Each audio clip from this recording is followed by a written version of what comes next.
Give me a D.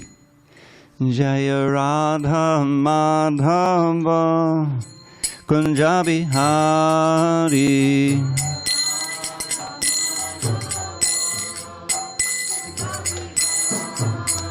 Jaya Radha Madhava Kunja Bihari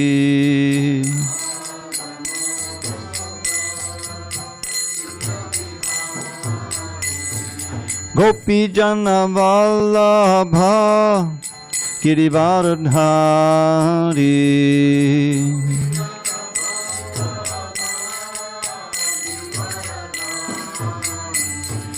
Gopi Jana Vallabha Girivardhari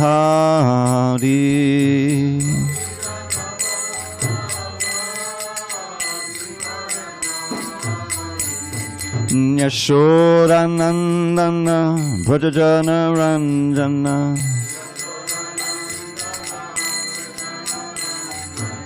Yashoda Nandana Brajajana Ranjana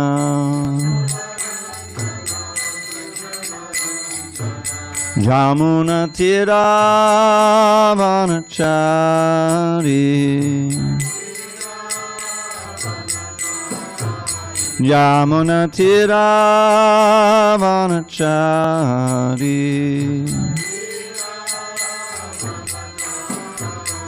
Jaya Radha Madhava Kunja Bihari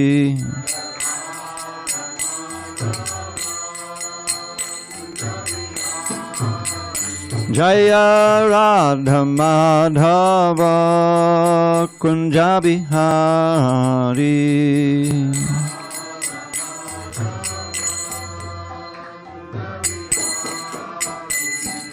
Gopi Jana Vallabha Girivardhari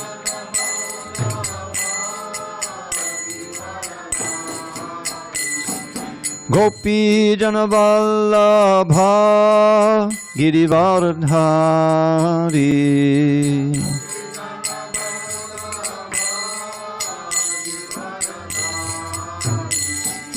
Yashoda Nandana Brajajana Ranjana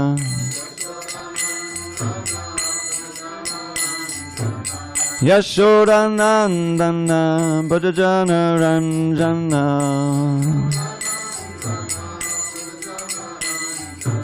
Jamuna Tira Vanachari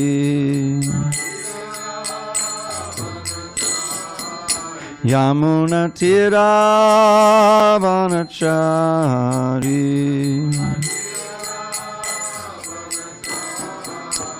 Jaya Radha Madhava Kunja Bihari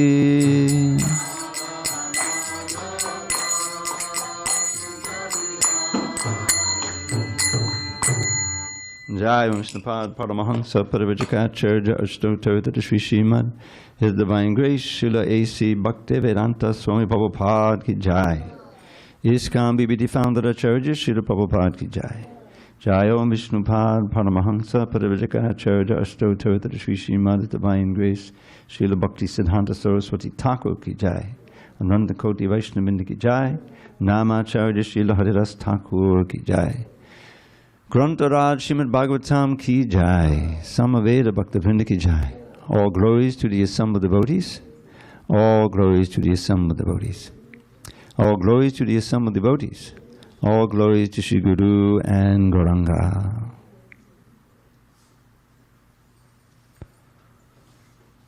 Okay. Om Namo Bhagavate Vasudevaya. Om Namo Bhagavate Vasudevaya.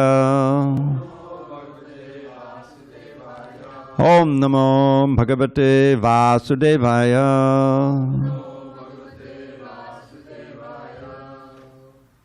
Okay. Let's see.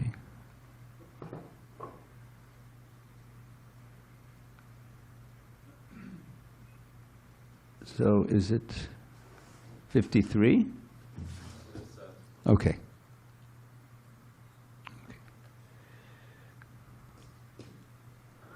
On this 23rd day of December 2024 in San Diego, we're reading from Srimad Bhagavatam, translation and commentary by His Divine Grace A.C. Bhaktivedanta Swami Prabhupada. And we are in the 7th canto, the Science of God, 15th chapter, Instructions for Civilized Human Beings, text 53. Indriyani, Manasi, Urmao, Vachi, Vaikarikam, Manaha, Vacham, Varna, Samamnaye, Tam, Onkare, Sware, Nyaset, Onkaram, Bindhao, Nare, Tam, Tam, Tuprane, Mahati, Amum, Indriyani Manasyurmao, Vachi Vaikadikam Manaha, Vacham Varna Samamnaye, Tamonkare Sware Nyaset, Onkaram Bindunare Tam. I'm sorry. Omkaram Bindaunare Tam. Tam tu prane mahatyamam. Indriyani manasyurmao. Vachi vaikadikam manaha. Vacham varna samamnaye. Tam omkare sware nyaset. Omkaram bindaunade tam.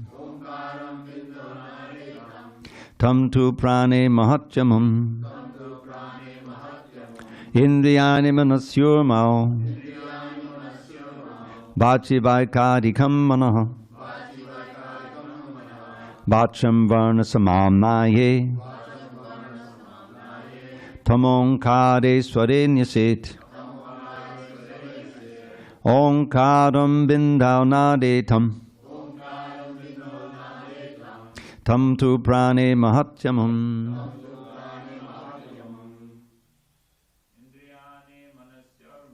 Indriyane manasyurmao. Vachi vaikadikam manaha.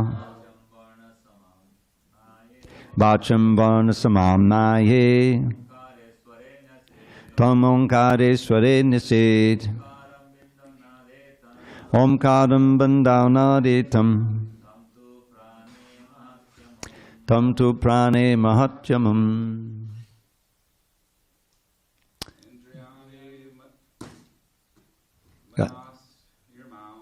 Indriyani manasyurmao. Vachi vaikadikam manaha. Vanam samamnaye. Tomam kare sware naset. Omkaram bindaunade tam. Tang tu prane mahatyamam. Indriyani manasyurmao. Vachi vaikadikam manaha. Vacham varna samamnaye. Tam onkare sware naset. Omkaram bindaunade tam. Tang tu prane mahatyamam. Ladies. Indriyani manasyurmao. Vachi vaikadikam manaha. Vacham varna samamnaye. Tam omkare sware nyaset. Omkaram bindaunade tam. Tang tu prane mahatyamam. Indriyani manasyurmao. Vachivaikadikam manaha. Vacham varna samamnaye. Tamomkare sware naset. Omkaram bindavnadetam. Tam tu prane mahatyamam. Indriyani manasyurmau. Vachivaikadikam manaha. Vacham varna samamnaye. Tam omkare sware nyasid. Omkaram bindavnadetam. Tam tu prane mahatyamam. Indriyani, the senses, acting and knowledge gathering. Manasi, in the mind. Urmau, in the waves of acceptance and rejection. Vachi, in the words. Vaikadikam, infected by changes. Manaha, the mind. Vacham, the words. Varnasamamnaye, in the aggregate of all alphabets. Now Prabhupada has used that word alphabets to mean syllables, which I think is what he means here, but anyway. Tam, that, aggregate of all alphabets. Omkare, in the concise form of Omkar. Sware, in the vibration. Nyaset, one should give up. Omkaram, the concise sound vibration. Concise sound vibration. Bindhau, in the point of Omkar. Nade, in the sound vibration. Tam, that. Tam, that sound vibration. Tu, indeed. Prane, in the life air. Mahati, under the Supreme. Amum, the living entity. Translation. The mind is always agitated by waves of acceptance and rejection. Therefore, all the activities of the senses should be offered into the mind, which should be offered into one's words. Then one's words should be offered into the aggregate of all alphabets, which should be offered into the concise form Omkara. Omkara should be offered into the point Bindu. Bindu into the vibration of sound, and that vibration into the life air. Then the living entity, who is all that remains, should be placed in Brahman, the Supreme. This is the process of sacrifice. And now you can see the need for purport. I have no idea what he's talking about. Purport. The mind is always agitated by acceptance and rejection, which are compared to mental waves that are constantly tossing. The living entity is floating in the waves of material existence because of his forgetfulness. Srila Bhaktivinoda Thakur has therefore sung in his Gītāvali, Miche māyā vase yache beshe kacha habul bubi bhai. My dear mind, under the influence of Maya, you are being carried away by the waves of rejection and acceptance. Simply take shelter of Krishna.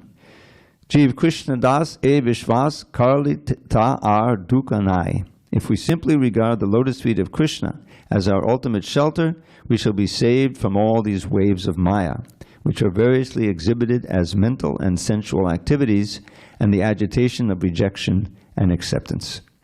Krishna instructs in the Bhagavad Gita 1866 altogether, Sarva dharman parityajya mamekang sharanam braja aham tvam sarva papebhyo mokshiyasyami ma shuchaha.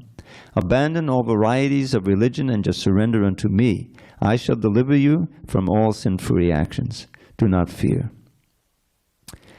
Close quote. Therefore, if we simply place ourselves at the lotus feet of Krishna by taking to Krishna consciousness and keeping always in touch with him by chanting the Hare Krishna mantra, we need not take much trouble in arranging to return to the spiritual world.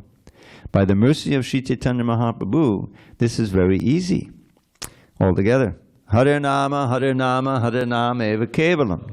Kalau nasteva, nasteva, nasteva gatit anyata. Om Jnana Timirandasya, Jnanandana Shalakaya, Chakshu Unmilitam Mena, Tasmai Shri Gurave Namaha. I was born in the darkest of ignorance, but my spiritual master, Srila Prabhupada, opened my eyes with the torchlight of knowledge. I offer my humble obeisance unto him and all members of Shri Parampara, the disciplic succession. Dvijamani, Babu, can you do the curtains for me? Thanks. So this is quite a technical verse, and I didn't have time to look into all of the commentaries on this verse, but Srila Prabhupada gives us the essence of it. The whole point is to somehow or other fix the mind on Krishna. That's why the translation begins, the mind is always agitated by waves of acceptance and rejection. We find that in the Bhagavad Gita as well, is that sukha dukkha samekritva labha labha jaya jayo, that on the material sphere, the mind and controlling the senses is always on the lookout. Is this pleasing to me or displeasing to me, or should I just forget about it? It's neither. You see, there's like this constant thing going on, and in the material frame of mind, conditioned soul, then that's our frame of reference. In other words, we don't know anything about Krishna. We don't know anything about our relationship with God. We simply are absorbed in the relative world of māyā. And we're presented with, as we grow into adulthood, we're presented with various pleasing things and various not pleasing things. And we react to them practically viscerally. It's not even thinking, well, what should I do about this? You know, so we, especially as children, if the cookies are left out on the kitchen table, and probably they'll all be gone by the time the mother comes home from work. Nowadays, both parents work. So the mind is just like this undisciplined child who's not considering, you know, what's the future, what's the result of what I'm doing now, and what's the ultimate result, and what's the ultimate purpose of my life. None of that is going on. And when you grow up, you know, in a atheistic, basically, I would say atheistic culture, but a culture that's ignorant of the science of God, let's put it that way, that's presented in Bhagavad Gita and Bhagavatam, then you're basically faced with, even in a grown-up's body, with a children's mentality. And you're reacting to things that are pleasing or not pleasing as the moment goes on. Now, it doesn't mean you won't make plans, but you're making plans for setting up a situation and achieving a situation where you can enjoy your senses, you know. So this is a tragic waste of human life. And all of our acharyas, and all of the, you know, Krishna included, of course, beginning, try to help us out of compassion. Krishna doesn't have any business coming down here. You know, this is, I mean, why would he come down? In other words, if we were enjoying unlimited varieties of bliss in a certain place, would we say, well, I think I better go back to San Diego and see if I can help out and serve the... Probably not in our conditioned state, certainly. So, but Krishna is, because we are tied to him, he is our eternal Father. What does he say? Sarva yonisha kuntiya murtiyak sambhavandita tasam brahma mahayonir ambija padakpita. I am the seed-giving Father of all these living entities, not even just human beings. So he has a sense of connection as a father. And tragically, trillions and trillions and trillions of living entities have turned away from him and have been going up and down the different universes and the different species since time immemorial because of ignorance. Once you've covered, you can't uncover yourself spontaneously. There needs to be an intervention.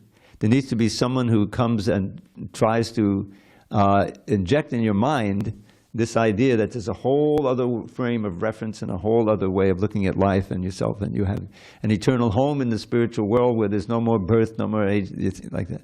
In other words, that contact has to be made. And that's the whole point when Krishna comes. What does he say in the 4th chapter? Yada yada hi dharmasya glani bhavati bharata abhyutanam dharmasya tadatmanam sajamiham.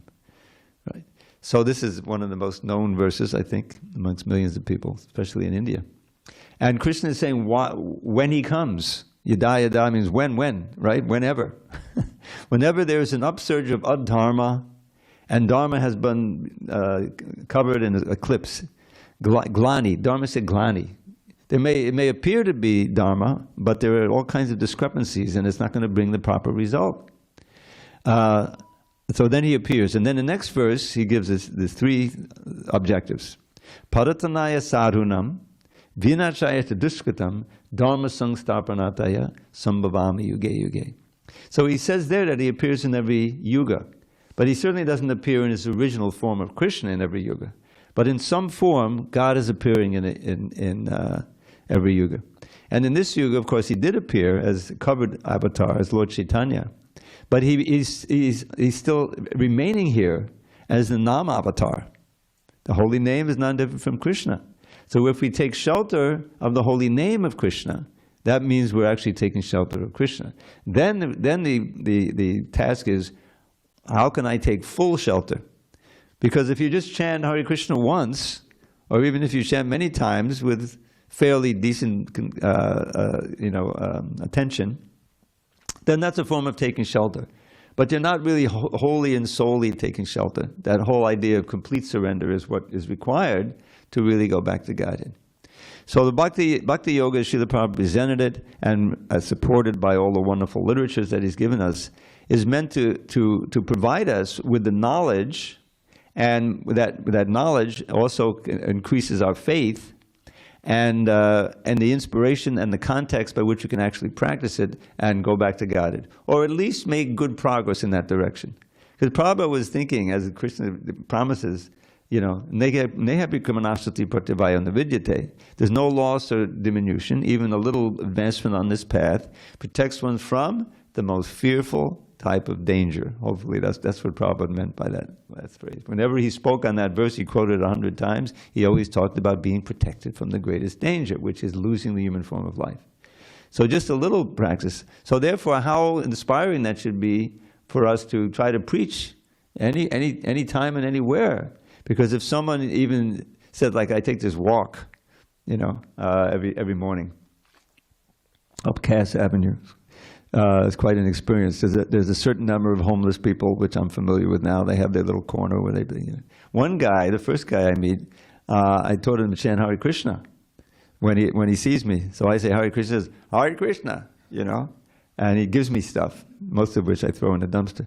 But he gave me some fresh, not fresh, but unopened applesauce. I looked at it, and there's nothing wrong with it. I'm going to offer it, and give it, so he'll have offered something to Krishna on my altar back at home. So, but most people, if I can just, as Prabhupada did, he would find out how to greet. He would be in Mexico, and he would find out, gracias. What is it?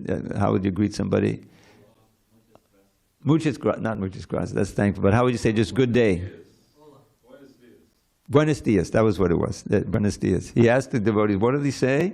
He said, buenos dias, good day. So Prabhupada started saying buenos dias to everybody. Because he knew that they would respond to him, and that would be credit to their credit, they're wishing him good day, So I usually say good morning, Most of the time I get a good morning back, It's amazing how many people are on their phones, and with the headphones or the plug-ins and everything, they're somewhere else. This is the modern world. No one's really there, where they are. They're a million miles away. But even if they're wearing the headphones, I try to, break through it. So, but the real thing is going on with the book distribution, and people are getting interested in actually reading the books. And then by reading the books, just like now, we're having the association, not only of Srila Prabhupada, Narada Muni is speaking here, right? He's speaking to Yudhishthira, and Shukadeva Goswami is speaking. There's one purport in the first canto where Prabhupada, at the end of the purport, Narada Muni was just speaking to Vyasadeva, giving instructions. And he says, and we'd like to thank Narada Muni for mercifully appearing in the pages of Srimad Bhagavatam, so we can get his association. So anyway, what's going on here is what I get from the verse and the purport is that we don't have to worry about the technicalities of what's going on in this verse. You know, if someone can explain it to me, therefore all the activities of the senses should be offered into the mind, which should be offered into one's words. Does anyone explain that to me? How to do that? But the wonderful thing is, Prabhupada really explains in the purport and in other places, we don't really have to worry about all the technicalities because we could never do them anyway in Kali Yuga. The environment isn't there, the training isn't there. But what we can do is chant Hare Krishna. Hare Nama, Hare Nama, Hare Nama eva kevalam kalo nasteva nasteva nastakevalam. And if we perfect that process, and we've been given the instruction, nectar of devotion, all the offenses to be avoided and so forth, and the importance of association and what to do and what not to do, then we can make tangible progress. And how can we measure that progress? Simple. How much we're becoming less attached to material sense gratification and more attached to Krishna and serving Krishna and glorifying Krishna. And like yesterday was such a nice day. I mean, not because it was my birthday, believe me, that wasn't my... But because we had the procession, you know, of Jagannath, we hadn't taken him out, I think, in several years because of the pandemic. And Guru Krishna, bless his heart, was pushing us. We have to, you know, with fending, it's offensive not to have a Ratha Yatra. He wanted to plan a whole Ratha Yatra, walk down Grand Avenue all the way to the park, you know, he was hoping. I think this is probably going to be it for this year. Maybe not. But Jagannath, you know, that's the thing about Jagannath. He loves to go out, you know, and give that big smile to everybody. and we were able to do that a little bit yesterday on the beach. But that's really the Lord Chaitanya, the essence of his preaching and his whole, practicing Krishna consciousness. It was public. It was on the street. From that first Harinam, big public Harinam in Navadvip, right? What is it? Yeah, the Chankaz. And how many thousands of the men, women, and children came out, right, at dancing. And I read a description. If you really want to read a description, go to the Chaitanya Bhagavatam. That's a very nice description. And it describes there how everyone was in such ecstasy. And the Kazi offered his men to go out and stop, you know. So they went out there, but they saw that no one was listening to them. You know, even though they had weapons and everything, they were ecstatic. And so they tried to hide their beards. They didn't cut off their beards, I don't think, did they? Because they were afraid that they would be, attacked or whatever. Of course, they wouldn't be attacked. But it was the power, you know, the power of Harinam, and the power of Lord Chaitanya's influence was shown there in an extraordinary way, obviously. But that's really the mood. I remember when I first read the CC, I was working on it in the 1975, in the marathon. And I realized as I'm reading it, you know, the Adi Leela, all the, you know, which is so much introductory material, and who Lord Chaitanya is, and his childhood pastime, and then on through the Madhya Leela, that this is really the mood of the Hare Krishna movement. This is where, you know, this public chanting, and don't worry about everything, you know, just come and chant and associate with devotees. And then if you're fortunate enough to take it, then you'll be wanting to hear. You want to hear the talks and you want to read the books. And then you become, realize that this is the greatest interest to take Krishna consciousness seriously. And that was the mood, you know, when I joined. It was just such a relief, because I'd been to this yoga studio, that yoga studio, and nothing really was clicking. I was getting very limber and healthy, but I wanted more than that. And then, I'll be honest with you, when I saw the first picture of Krishna, this is a picture of God, and he was standing there playing the flute, you know, I said, aha, this is interesting, because I played a flute. I played for many years. Now that's interesting, you know, I was attracted to find out more about this. But I never felt that, you know, this is not what I want to do. That I'm wasting time. You know, never. It was such a, you know, maybe from past life, I don't know. But I was so attracted to the chanting and the dancing. My father, bless his soul, from a little child, that he trained me in music. So I was attracted to that. But the Bhagavatam parts of it are going to be like this, where there's so much that is difficult to understand. Prabhupada has his purports.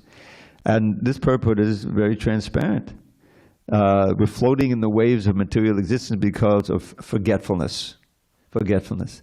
So the whole thing is to remind ourselves for what we already had forgotten.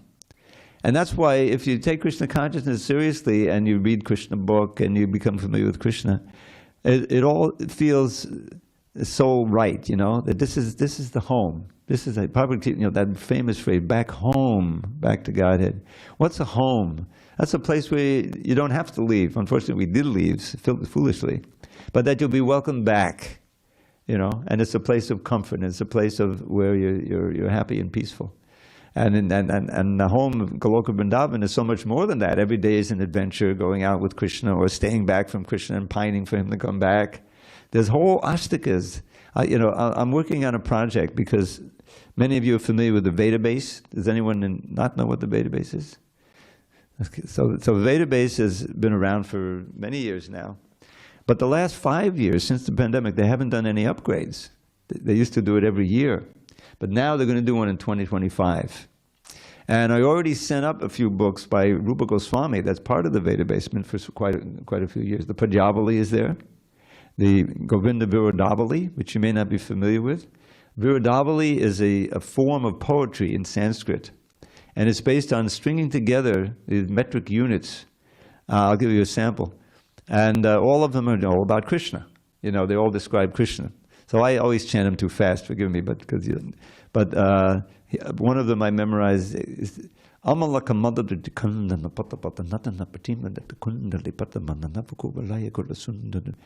obviously you have to study the synonyms and find out what it says.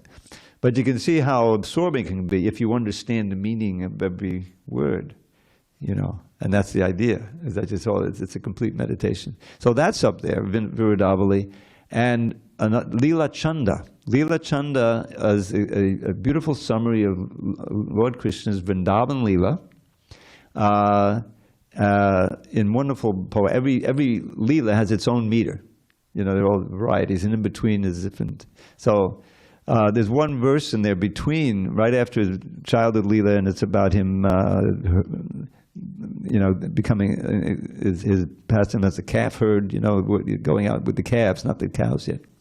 So there's a verse there that really struck me. I didn't put into a poem, but I'll give you a translation of it. And it's a wonderful prayer for us. Anyone can have it. It says, Api spara mode pradibada sudha koti manode. Purana gramandir bahadita bali lara sajade. Mano vatsak patam vishya vishagate vishati me. Kripa yaschaturnam dhammayutamamam tarnakapate. Sorry to burden you with a whole bunch of Sanskrit, you can understand it. But it's very descriptive. It says, although the wonderful nectar stream of your pastimes is flowing throughout the Srimad Bhagavatam and other literatures, still the calf of my mind has wandered away from that stream and gone into a ditch to drink the poisonous swill of sense gratification. Oh, calf herd, please take your staff of mercy and herd that calf of my mind back to that wonderful nectar stream. You see? There's one verse. So we can pray like that. Because the mind, the whole problem is the mind is not ready to, you know, to be completely fixed of drinking the nectar of the holy name and hearing constantly, every day, all day, the glories of Krishna. We're still attracted to some degree to the material energy. And then so every day we reenact the fall from the spiritual world. Right? It's just a lot of forgetfulness. I'll tell you some history that you may not be aware of. At one point in the 90s, there grew up a faction in ISKCON who insisted that we never fell from the spirit. We were never in the spiritual world. No one falls from the spiritual world, you see. Although Prabhupada made it very clear, you know. They were being influenced by outside, you know, different Gaudiya influences. So this became a GBC issue, you know, because this is the whole thing. And I was right in the middle of it because I was working on the Tattva Sandarbha with Gopi Puranananda Prabhu and Satyanarayan and Kundali. And the Satyanarayan Prabhu, it says, no, this Jiva Goswami says, we never slip and fall from the spiritual world. So he was going to put that in. I said, but this is a BBT book. You can't have that in a BBT book. So we were at loggerheads. And a whole philosophical discussion took place on what was the precursor of email, which Harikesh had put together, and anyway, was going messages all over the world. And finally, it became a GBC issue, that there was a subcommittee who was going to decide that. And so one of the deciding factors was a letter. This issue came up in Prabhupada's time, because one devotee in Australia had found a passage in Prabhupada's book that seemed to imply that we hadn't fallen, and he was preaching that and so forth. So Madhurish Maharaj at that time, he wrote Prabhupada and said, can you please write something definitive that we can then share with all the devotees, and that'll settle the issue. And Prabhupada did it. And it's called the Crow and Tal Fruit Letter. Now, why the Crow and Tal Fruit Letter? Because after explaining what was going on and what's the whole case, but don't waste your time with this. Don't waste your time going back and forth with this. Because whether we were there or not, we still have to do the same thing. We have to become pure devotees and become, and go back to Godhead or go to Godhead. So he gave this example of two gentlemen sitting under under a tal tree, like the talavan. There's the tala fruit. They're unemployed, so they're sitting under there all day, and they haven't much to do. So they would have debates, useless debates. So he gives the example of like this. So the tal fruits are sitting there, and a crow comes and lands on a branch. Okay, and they're all witnessing this, And then after some time, the crow flies off, and one fruit falls down. Now, what happened? One guy says, the fruit fell naturally, and the branch moved and scared the crow, and he fell off, and he flew off. It's obviously that's what happened. He said, no, that's not what happened. The crow, when he took off, he shook the branch, and that caused the fruit to fall. And they spent the rest of the day arguing that. Why? What's the point? You see, it's just a waste of time. So Prabhupada said, we know the process by which we can go back to Godhead or go to Godhead. So follow that process and don't waste your time on these questions. So the GBC wrote a book. There's a whole book on it, and Judah Karma wrote a whole book, showing many other quotes from Prabhupada's books, anyway. So that's the official position. We want to go back home. But how many times? I once looked it up in the Vedabase. You can do this. How many times did the phrase "back home, back to Godhead" appear? It was like 600 times in Prabhupada's books and letters and lectures and everything. So we want to go back home, back to Godhead. And what's the advantage? No more birth, old age, disease, and death. That's just the basis. That's the first thing. But it's at every moment.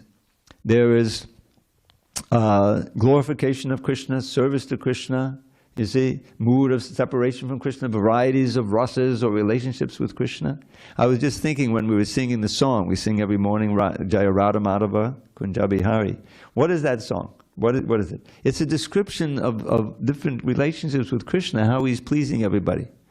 Jaya Radha Madhava, that's remembering his relation with Radharani and the gopis. Kunja Bihari, enjoying in the groves and the gardens, with the gopis and his friends, Kunja Bihari. Gopi Jana Vallabha, all of the gopis love him as much as possible, right? He's the beloved of all the gopis. Giri Vadadhari, he's lifting that hill. And what happened when he was under that hill? 7 days, nobody slept, nobody ate. It was just all these exchanges of love, right? And Krishna became attracted. He got, and he thought it might fall. So can you men please help him? So you see those paintings where they're holding up the stick, right? So Gopi Giri Vadadhari, of course we remember our own Giridhari here. Yashoda Nandana, all those pastimes. Now I wanted to introduce a word that you can now incorporate into your vocabulary. It's an essential word for ISKCON devotees. It's a word I discovered many years ago, but it's a real word. But it's not so much in American English, but in English. It's called ecstasize, not exercise. Ecstasize. Where did you ever hear that before? Nowhere. But it means to go into ecstasy or to put someone else into ecstasy. Do we need that word? I think we need that word in ISKCON. So that's what's going on in Goloka Vrindavan. Krishna's in ecstasy, he's putting everyone else in ecstasy, and he's also putting, and they're putting him in ecstasy by their varieties of loving exchange and glorification and what we call as rasa, which you can read about in Prabhupada's books, in Chaitanya Charitamrita. So that's how we control the mind, by chanting and dancing and playing musical instruments. I like to point out there's a word in Sanskrit. It comes up in one of the poems of Rupa Goswami that I memorized. Taurya Trikena. You know what that is, Ramapani? Taurya Trikena, there's three things, obviously, Trikena. Is chanting or singing, dancing, and playing musical instruments. Now, that can be a great force for māyā. Think of all the raves and all the rock concerts and all of this business, People are getting up and they're dancing, and they're playing whatever they brought with them, the bells, and it's going on. And they're singing. And they're in māyā. So Lord Chaitanya, he saw that in this age, nobody's going to sit for meditation and look at the beginning of their nose, the point of their nose, or you can look here, It's not in this age. But people can get drawn in to the wonderful chanting and dancing and feasting. Who's not ready for that? And that's based on chanting, dancing, and singing and playing musical instruments.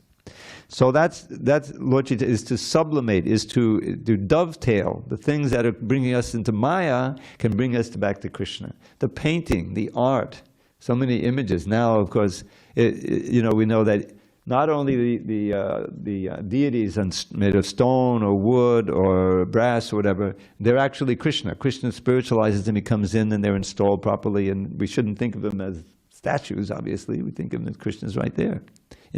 So the medium, the media. So paint. Prabhupada, he told her these paintings are like windows to the spiritual world. That's how he saw them. Not just paintings, So why not pixels? Pixels are matter. It's Krishna's energy. They're also presenting Krishna.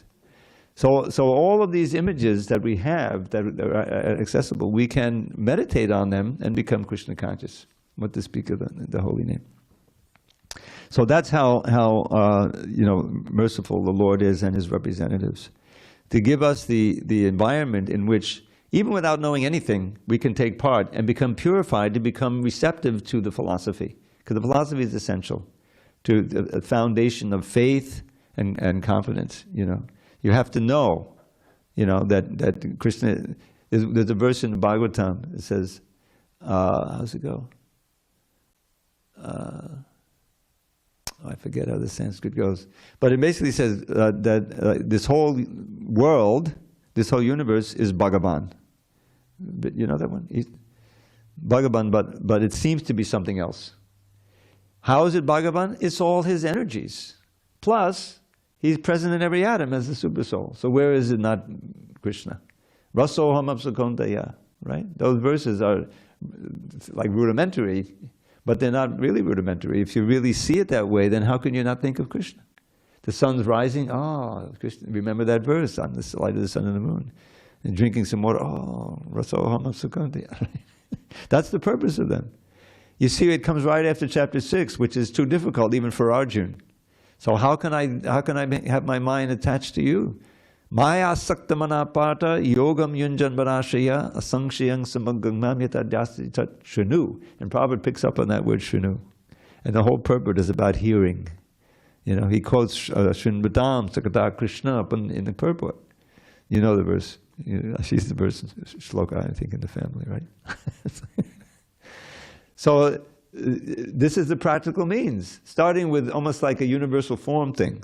Whatever you see in your life, that's Krishna, because it's part of his energy, right? Our whole bodies are made of Krishna's energy. So in that regard, that's a way of remembering Krishna. But we want to remember Krishna in the most personal way, and eventually and be able to do service for Krishna. So that's the whole process of devotional service. But philosophically, we should know that we're part and parcel of Krishna, we're his eternal servants. We turned away from him, and that's why we're in this fearful situation of birth, old age, disease, and death. Bhayam dutiyam adabesha tasyad. You know that one too? It's a very important verse. What's the source of fear? turning away from Krishna and becoming absorbed in matter, you see. And then being encased in a material body that's subject to birth, old age, disease, and death. That's a fearful situation. So how to mitigate the fear? The remedy is given here. This is the Yogendras speaking, or maybe, I forget, it's in the 11th canto. Ishara petasya viparhiyo asmriti. You've forgotten, everything is backwards, you know. Viparhiya, instead of being a servant of Krishna, you're being his competitor, you see. So tanmaya, it's caused by maya. But what will the intelligent soul do? Abhajetam. Well, then turn back to Krishna and worship him. How? Bhakti aikayation, with one-pointed, selfless bhakti. Not just some ritual, but actually from the heart. And Guru Devatatma, seeing one's acharya, one's preceptor, as one's very self and, you know, worshipable Lord.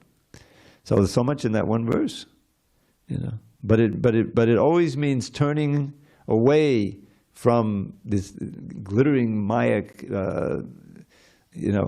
con job. She's the biggest con artist, trying to convince us that we can be happy in this material world. I can be happy when you know, as a child, I'm not going to tell you, because you've heard it so much, raised as a communist. Who is that guy? But the war, there was always a threat of war. The Vietnam War was always a big thing. And then there was the scientists, there's this whole scientist since World War II. How close are we to Armageddon, you know, nuclear war? And they had a clock. Oh, it's only 10 minutes. It's 10 minutes. Oh, well, that's not too bad. You know. But now it's got 5 minutes, and the Cuban Missile Crisis, 1 minute. It's closer now to midnight, to everything blowing up, than even the Cuban Missile Crisis. They say, oh, it's only 90 seconds. So that's what we're living in. Oh, we can, you know, say, well, it's not really that bad, you know. No, but it can get really bad really quick. So what's our strategy? Well, we can try to bring peace.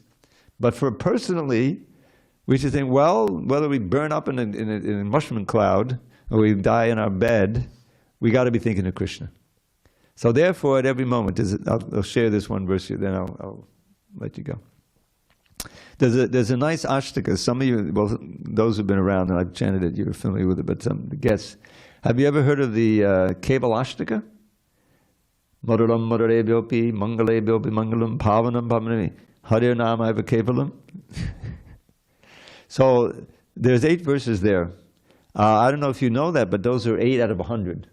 He wrote 100 verses, and we didn't know who wrote it, but now in the last few years we discovered it was this devotee named Nilakanta Goswami, who was an associate of Bhaktivinoda Thakur. He wasn't a disciple. But Bhaktivinoda Thakur highly appreciated this Keval Ashtaka. And he may have been the one to pull out these 8 verses from the 100. But anyway, the 8, and one of them is my favorite verse, and it's very instructive. Nikshvase nahi vishvaso kada rudho bhavishyati kirtani mata balyad hare nama eva kevalam. Remember that our final breath may come at any time, no matter if we're old and sick or in our youthful prime. So young and old alike should chant the name incessantly. The holy name of Shri Hari is surely all that be. Now, if you like that verse, you may like the whole poem. If you like that poem, you might like other poems. So you just write to Dravida108 at Gmail. Dravida108, and I'll send you my poetry file. I have some by Prabhupada and everything in there. Many of them are based on Sanskrit verses, and there's some are not, but they're all bona fide, I hope. Any questions, comments? Anything to share? Vijay, you online? Hare Krishna. Is that Vijay? Oh, that's me. you. I've actually a question that I've wanted to ask. So every day of Brahma, Krishna and Lord Chaitanya appear, right, in a yogic cycle. Does it say anywhere in the Shastra why it's this yogic cycle that they've appeared? Do you know? All we know is that there's kind of a schedule that Krishna appears. He appears in the Vaivasvata Manu, Vaivasvata Manvantara, at a certain time on that, you know, which is about midway, you know. But why pick that time? I don't know. At least I've never read it. If someone knows, but when Lord Krishna appears, then he appears again in that following Kali Yuga. That's, I think, the way it happens. And so when you think about it, I always like to bring up. Okay, how long is the day of Brahma? You know by now.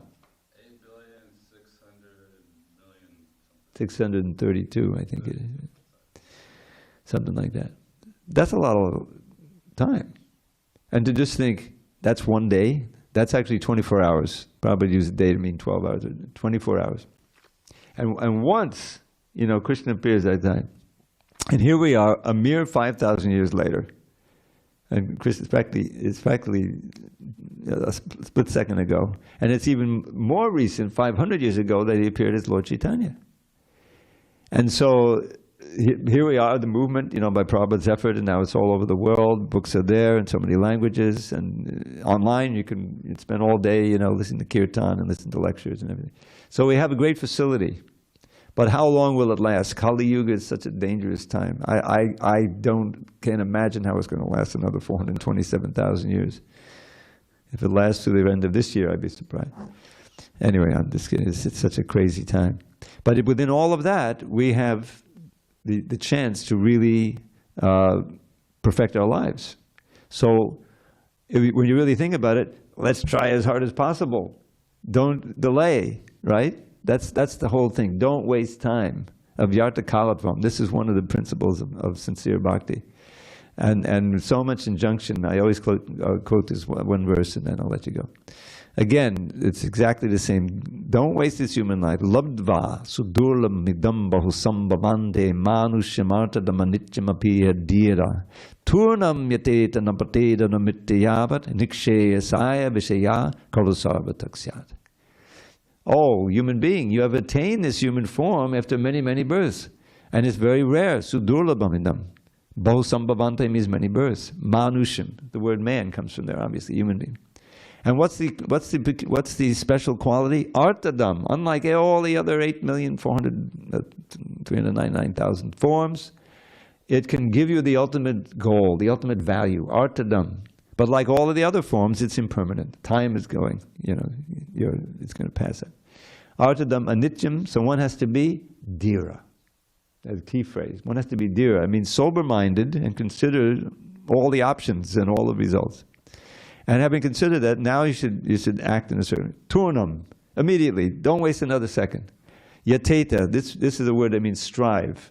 That's why the sannyasis are something called yati, because they're always striving, Turnam yateta napateta numityavat. As long as you haven't died yet, and that death which is right over your shoulder, anumityu, is following you, so don't get complacent. Turnam yateta anumityavat nikshayasaya, for the ultimate good, not just shreyas even, but nikshayas, the ultimate good, which is getting out of the cycle of samsara and going back to our original home, never to return. That's the nikshayasaya. Because after all, vishaya sarvataksad, in all those other forms, you've experienced all varieties of vishaya, you see? And what's it gotten us? Another birth, so much suffering. So it's a very nice verse to contemplate. We're being called, just like tamasi ma jyotir gama, mityu ma amitam gama. What is the other one? Tamasi amitam. Oh God, who knows that phrase? You know that? You must have learned it. Huh? Tamaso ma jyotir gama, mityu ma amitam gama, and then asato ma sadgama. Sorry, could I forget that one? Prabhupada would always take that as an imperative rather than a prayer. I think dramatically it says, please take me from darkness to light, from death to immortality, from from ignorance to knowledge, whatever. But he always said, no, it's ma means not, doesn't mean me. It can mean both, right? In any case, both of those are urgent. I learned that before I even heard of Hare Krishna. But that's the idea. They're saying, you have a great opportunity, take advantage of it, and perfect your human life. And that's why we're here.